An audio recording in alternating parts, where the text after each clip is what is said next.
अस्सलाम वालेकुम स्टूडेंट्स। आज हम लोगों ने नेक्स्ट सिस्टम डिस्कस करना है और वो है हमारे पास एंडोक्राइन सिस्टम। अब तक हम लोग नर्वस सिस्टम को डिस्कस कर चुके हैं। नर्वस सिस्टम में हमने पढ़ा था कि उसमें नर्व्स का रोल है, नर्व सेल का रोल है, वो उसका बेसिक यूनिट है। और उसके जो स्ट्रक्चर में देखें तो ब्रेन एंड स्पाइनल कॉर्ड था। ब्रेन के पार्ट्स पढ़े हमने, स्पाइनल कॉर्ड को डिस्कस किया। अब हमारे पास है एंडोक्राइन सिस्टम। एंडोक्राइन सिस्टम में हम देखेंगे कि इसका स्ट्रक्चरल यूनिट क्या बनता है, मतलब इसके कौन मैसेंजर है। इसका माफ तो मैसेंजर कौन था? नर्व सेल था। यहाँ पे हार्मोन्स होंगे, हार्मोन्स को भी हम डिस्कस करेंगे। पहले ये देखते हैं एंडोक्राइन सिस्टम का कोई कैरेक्टरिस्टिक, ये क्या है। ये कोऑर्डिनेशन का एक मेथड है कि ये एंडोक्राइन सिस्टम कोऑर्डिनेशन करवाता है, डिफरेंट बॉडी पार्ट्स को वर्किंग में लाता है इन एनिमल्स में ये वर्किंग करता है। ये प्लांट्स में हार्मोनल सिस्टम इस तरह नहीं पाया जाता जिस तरह हमारी बॉडी में होता है। वहाँ पे ऑलमोस्ट नहीं पाया जाता, वहाँ पे केमिकल्स रिलीज होते हैं, वो एक अलग चीज़ है कि वहाँ पे प्लांट्स केमिकल रिलीज करते हैं स्ट्रेस के लिए या किसी भी जगह पे सर्वाइव करने के लिए, दूसरे मतलब कम्पीट करने के लिए वो केमिकल रिलीज करते हैं। लेकिन उनमें इस तरह का एंडोक्राइन सिस्टम या आप ये कह लें हार्मोनल सिस्टम मौजूद नहीं होता। अब एंडोक्राइन सिस्टम है क्या? ये इसमें स्पेशल एंडोक्राइन ग्लैंड्स हैं और स्पेशल एंडोक्राइन ग्लैंड्स जो हैं वो क्या करते हैं, स्क्रीट करते हैं हार्मोन्स को, स्क्रीट हार्मोन्स। और ये हार्मोन्स क्या करते हैं, मैसेज के तौर पर एक्ट करते हैं और बॉडी पार्ट्स तक वो मैसेज ले जाते हैं। उसके अकॉर्डिंग क्या होता है, रिस्पॉन्स होता है। अब हम ये देखते हैं कि हार्मोन्स क्या हैं।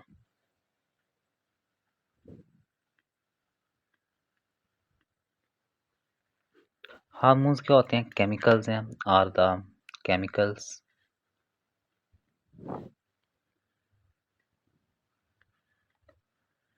रिलीज्ड फ्रॉम एंडोक्राइन ग्लैंड्स,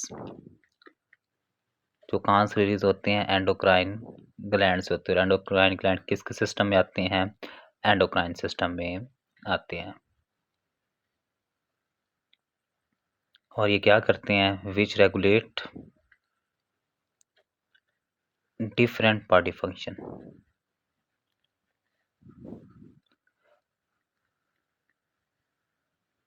आपसे डेफिनेशन पूछी जाती है कि व्हाट इज हार्मोन या डिफाइन हार्मोन, तो आप लोग बताएंगे it is a chemical that release from endocrine glands and regulate body functions. और इसके एग्जांपल की बात करें, किसी एग्जांपल में क्या किस चीज़ की रेगुलेशन हो सकती है? अब रेगुलेशन में ग्रोथ हो सकती है, ग्रोथ को रेगुलेट करते हैं। ये हम लोग ये चीज़ें डिस्कस करेंगे। इसके जो ग्लैंड्स हैं उनके किनका क्या रोल है। रिप्रोडक्शन में इन्वॉल्व होते हैं डिफरेंट हार्मोन्स। इसके अलावा ग्लूकोज लेवल को काम ज़्यादा करने में भी क्या होते हैं, यूज़ होते हैं। तो ये हमारे पास क्या है? हार्मोन्स है। हार्मोन्स को आप ये कह सकते हैं कि ये क्या है? एंडोक्राइन सिस्टम का फंक्शनल यूनिट है। अब बात करें एंडोक्राइन ग्लैंड्स की। इनकी एक जो इम्पोर्टेंट कैरेक्टरिस्टिक्स है वो ये है कि इनके पास कोई ट्यूब नहीं होती। ये क्या होते हैं? डक्टलेस होते हैं। आपसे डिफरेंस पूछा जाता है कि difference between endocrine and exocrine. जबकि एंडोक्राइन ग्लैंड्स क्या होते हैं? डक्टलेस होते हैं, do not have tube. Tube का मतलब क्या है कि कोई ऐसी ट्यूब हो या कोई वेसल हो जिसके थ्रू एक ख़ास पार्ट तक अपना वो हार्मोन पहुँचा सके। उन्हें आप लोग क्या कहते हैं? एक्सोक्राइन ग्लैंड कहते हैं, जिनके पास ट्यूब होती है। और इसके एग्जांपल आप लोगों को अगर याद है तो अगर मैं यहाँ पे एक्सोक्राइन ग्लैंड भी लिख दूँ, हमारे टॉपिक में यहाँ पे मौजूद नहीं है, जो ओल्ड बुक थी उसके अंदर ये मौजूद था। डिफरेंस भी आता था एक्सोक्राइन और एंडोक्राइन का डिफरेंस। तो एक्सोक्राइन ग्लैंड्स वो होते हैं दैट हैव डक्ट, वो ग्लैंड जिनके पास डक्ट है और उसके थ्रू क्या करते हैं? अपना हार्मोन क्रिएट करते हैं। उसके एग्जांपल आपको पता है, लीवर जो बाइल डक्ट के थ्रू क्या होता है? स्मॉल इंटेस्टाइन तक जाता है, ये एक्सोक्राइन ग्लैंड की एग्जांपल है। जबकि एंडोक्राइन ग्लैंड्स वो हैं जिनके पास डक्टलेस हैं, डू नॉट हैव ट्यूब। ये एक अलग इंफॉर्मेशन है आपकी, इसको सेपरेटली आपने याद रखना है, आपके इस टॉपिक में मौजूद नहीं है। हमारा टॉपिक है क्या चल रहा है, एंडोक्राइन ग्लैंड डक्टलेस है, इनके पास कोई ट्यूब नहीं है, इसलिए आप इन्हें क्या कहते हैं, डक्टलेस ग्लैंड कहते हैं। और ये एंडोक्राइन ग्लैंड्स क्या करते हैं, डायरेक्टली रिलीज करते हैं अपने हार्मोन्स को ब्लड के अंदर।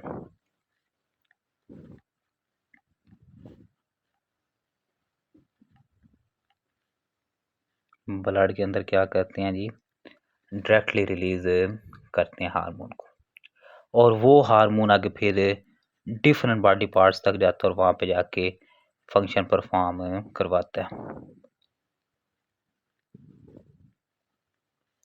और परफॉर्म फंक्शन। ये हमारे पास इंट्रोडक्शन है एंडोक्राइन सिस्टम का। एंडोक्राइन सिस्टम है क्या, ये कोऑर्डिनेशन में इन्वॉल्व है, और ये स्पेशल एंडोक्राइन ग्लैंड्स होते हैं इसमें एंडोक्राइन सिस्टम में, जो क्या करते हैं, हार्मोन क्रिएट करते हैं। हार्मोन क्या है, केमिकल है जो एंडोक्राइन क्रिएट करेंगे और वो बॉडी फंक्शन को रेगुलेट करेगा। उसके एग्जांपल आपको मैंने बता दी, ये इंपॉर्टेंट है डेफिनेशन। फिर एंडोक्राइन ग्लैंड क्या है, ये वो ग्लैंड्स है जिनके पास कोई ट्यूब नहीं होती, और उन्हें इसलिए वजह से आप क्या कहते हैं, डक्टलेस ग्लैंड कहते हैं, do not have tube. Exocrine का मैंने एक डिफरेंस बता दिया, ये आप लोग याद कर लें तो बेस्ट है आपके लिए। हो सकता है आपसे ये पूछा जा सके, आपके बुक में इस वक्त ये मौजूद नहीं है, लेकिन आपसे पूछा जा सकता है क्योंकि ये एक जनरल नॉलेज भी है, पुरानी बुक के अंदर ये मौजूद था। उसके अलावा क्या है, ये अपना जब इसके पास ट्यूब नहीं है तो फिर ये वर्किंग कैसे करता है, अपना हार्मोन डायरेक्टली रिलीज करता है ब्लड में, वो टारगेट बॉडी पार्ट्स तक जाता है, वहाँ पे परफॉर्म करवाता है अपना फंक्शन। नेक्स्ट हम लोग डिस्कस करते हैं, इसका पहला ग्लैंड है पिट्यूटरी ग्लैंड, जो आपके ब्रेन के अंदर मौजूद है। आज के टॉपिक में हम जस्ट पिट्यूटरी ग्लैंड को डिस्कस करेंगे। पिट्यूटरी ग्लैंड क्या है, ये एक स्मॉल ग्लैंड है। पहली बात क्या, it is a small gland, character है इसका। सेकंड बात क्या, लोकेटेड कहाँ है, it is present in brain, ये ब्रेन में मौजूद है। ब्रेन के कौन से पार्ट में मौजूद है, ये हाइपोथैलेमस के साथ अटैच होता है, सस्पेंडेड विद हाइपोथैलेमस, मतलब लटका हुआ होता है बाई स्मॉल स्टॉक, एक छोटी सी आप ये कह सकते हैं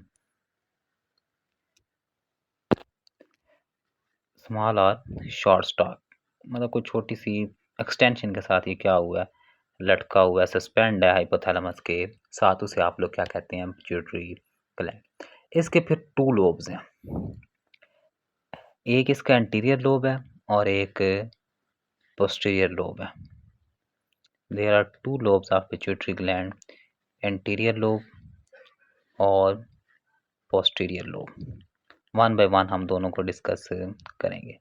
सबसे पहले हम लोग डिस्कस करते हैं एंटीरियर लोब्स के जो हार्मोन्स हैं। एंटीरियर लोब्स में कौन कौन से हार्मोन रिलीज होते हैं। सबसे पहले जो हमारे पास हार्मोन है जी, वो है ग्रोथ हार्मोन, जो इंसान की क्या करवाता है, ग्रोथ करवाता है। इंसान का कद बढ़ रहा है, हाइट वगैरह, हैंड की ग्रोथ, ये सारी ग्रोथ आपकी ग्रोथ हार्मोन करवाता है। इसका क्या काम है, ग्रोथ हार्मोन का स्टिमुलेट, किस चीज़ को स्टिमुलेट करना, growth of muscle, bones and other body tissues, इसने ग्रोथ करवानी है। और अगर तो ये नॉर्मल ग्रोथ, नॉर्मल प्रोड्यूस हो रहा है तो आपके नॉर्मल ग्रोथ होगी, लेकिन अगर ये नॉर्मल से ज़्यादा हो गया, मोर देन नॉर्मल, नॉर्मल से क्या हो गया है, ज़्यादा प्रोड्यूस हो गया है, बढ़ गया है, तो उस कंडीशन में आपकी जो ग्रोथ है वो क्या हो जाती है, कुछ एक्स्ट्रा ही ग्रोथ हो जाती है, आपका कद बढ़ जाता है, आपके हैंड्स बड़े हो जाते हैं, मतलब नॉर्मल से ज़्यादा हो जाते हैं। एक्स्ट्रा ग्रोथ होती है और उस कंडीशन को आप लोग क्या कहते हैं, गिगेंटिज्म कहते हैं। ये एक कंडीशन है और ये लेस देन नॉर्मल भी तो हो सकता है।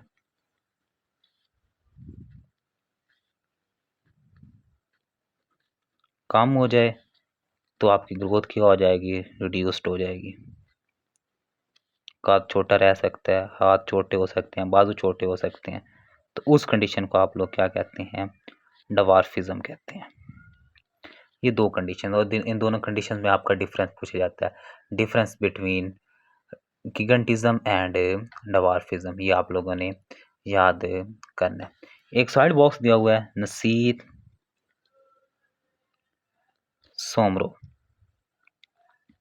उसके बारे में बताया गया कि इसकी जो ग्रोथ हार्मोन था ये 10 ईयर्स के बाद क्या हो गया था, एबनॉर्मल हो गया था और जिसकी वजह से इसकी जो ग्रोथ है वो क्या हो गई थी, बहुत ज़्यादा हो गई थी, इसका कद बहुत ज़्यादा बढ़ गया था। इसके एग्जांपल्स अगर मैं आपको बताऊं, आप लोग छोटे कद के भी लोग देखते हैं जिनकी एज तो नॉर्मल होती है, मतलब 15-20 साल 25 साल, मतलब जब जैसे एक इंसान नॉर्मल कद होना चाहिए 5 फुट, इतना नॉर्मल होना चाहिए, लेकिन वो उससे कम होते हैं 3.5 फुट 4 फुट, तो वो उनकी कंडीशन कौन सी होती है, ड्वार्फिज्म। ये आप लोगों ने बौने लोग देखे हैं। इस तरह कुछ लोगों का कद बहुत बड़ा होता है, जैसे अगर आपको याद हो, अगर आप लोग क्रिकेट के शौकीन हैं तो आप मोहम्मद इरफान एक क्रिकेटर था, उसका कद बहुत लंबा था, कोई 7 फुट कुछ इंच का था। तो ये कंडीशन कौन सी थी, गिगेंटिज्म। तो ये दो कंडीशन में क्या होता है, डिफरेंस होता है। तो ये साइड बॉक्स आपने करना है, नसीर सोमर वाला। नेक्स्ट हम लोग दूसरा हार्मोन डिस्कस करते हैं। नेक्स्ट हमारे पास जो हार्मोन है वो है एड्रेनोकॉर्टिकोट्रोपिक हार्मोन, ACTH। इसका क्या काम है, ये एड्रिनल कॉर्टिक्स मीन के एड्रिनल ग्लैंड को जो किडनी के साथ मौजूद होता है उसके एड्रिनल कॉर्टिक्स के हार्मोन्स को क्या करता है, ग्लैंड को स्टिमुलेट करता है कि वो क्या करे, हार्मोन प्रोड्यूस करे। और वो उस हार्मोन का क्या काम होगा, वो क्या करेगा, स्ट्रेस को कंट्रोल करेगा। ये कौन सा, मतलब ये डायरेक्ट खुद काम नहीं कर रहा, मतलब किसी और को ऑर्डर कर रहा है। एड्रेनोकॉर्टिक को टॉपिक हार्मोन होगा रिलीज कहाँ से, anterior lobe of pituitary gland से। एड्रेनल कॉर्टेक्स को स्टिमुलेट करेगा वो, ताकि हार्मोन रिलीज करे और वो स्ट्रेस को कंट्रोल कर सके। थर्ड हमारे पास है थायराइड स्टिमुलेटिंग हार्मोन। ये भी खुद वर्किंग नहीं करेगा, बल्कि क्या करेगा, थायराइड ग्लैंड को स्टिमुलेट करेगा।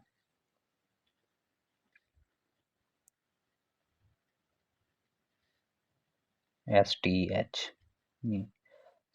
Sorry TSH, thyroid stimulating hormone. ये क्या करता है, स्टिमुलेट करता है किसको, थायराइड ग्लैंड को, ताकि वो क्या करे, हार्मोन प्रोड्यूस करे। और उस हार्मोन का क्या काम होगा, और वो क्या करेगा, मेटाबॉलिज्म को कंट्रोल करेगा, कंट्रोल मेटाबॉलिज्म। फोर्थ जो हार्मोन रिलीज होता है वो हमारे पास है luteinizing hormone.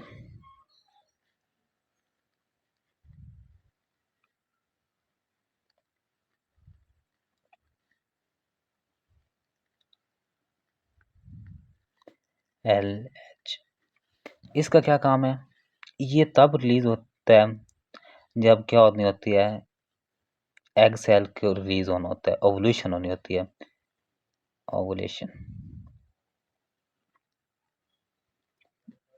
Release of egg cell, तब इसकी क्या होती है, ज़रूरत होती है। और ये फीमेल में एग सेल प्रोड्यूस होता है, रिलीज होता है। और मेल्स में क्या होता है, ये फीमेल्स की बात हमने की है। मेल्स में ये क्या करता है, मेल में कब ज़रूरत होती है, ये तब यूज़ होता है जब क्या होना होता है, टेस्टिस ने वर्क करना होता है, उसको स्टिमुलेट करवाना होता है, ताकि वो क्या कर सके, सेक्स हार्मोन प्रोड्यूस करे, stimulate the testis to produce sex hormone. ये तब वर्क करता है। और एंटीरियर लोब में एक और हार्मोन यूज़ होता है, जो रिलीज़ होता है वो है फॉलिकल स्टिमुलेटिंग हार्मोन,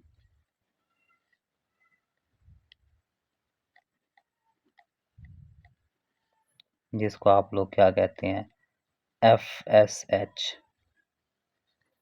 और इसका क्या काम है, ये रिप्रोडक्टिव सिस्टम में इन्वॉल्व होता है, मेल और फीमेल में डिफरेंट इसका वर्क होता है, लेकिन यहाँ पे डिटेल नहीं दी हुई, तो आप लोगों ने डिटेल इसकी नहीं करनी, सिंपल याद रखना कि क्या होता है, रिप्रोडक्टिव सिस्टम में इन्वॉल्व होता है। तो ये हमारे पास थे एंटीरियर लोब।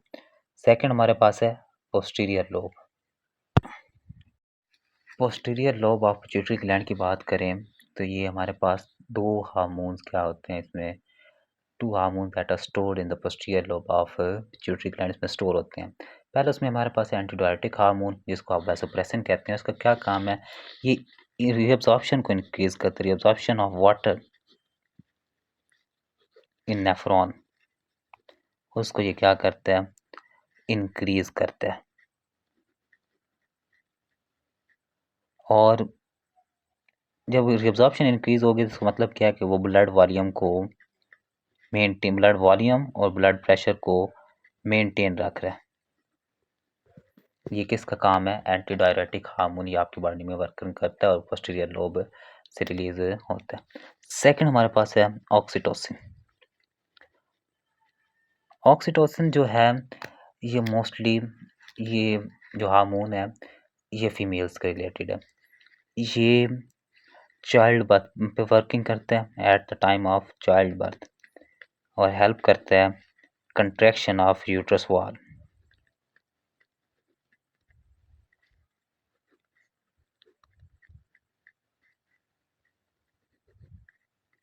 और सेकंड इसका जो काम है वो ये है, मिल्क प्रोडक्शन करवाता है, stimulate the flow of milk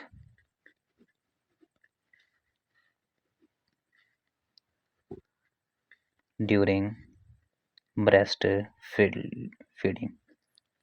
ये ऑक्सीटोसिन जो है फीमेल्स के रिलेटेड है, कंट्रैक्शन करवाता है यूट्रस वॉल की जब क्या होता है, बाथ का टाइम होता है, और ब्रेस्ट फीडिंग के टाइम पे फ्लो ऑफ मिल्क को स्टिमुलेट करता है। तो यहाँ तक अगर आपका कोई क्वेश्चन हो तो कमेंट सेक्शन में पूछ लें, वीडियो को लाइक और चैनल को सब्सक्राइब कर लें।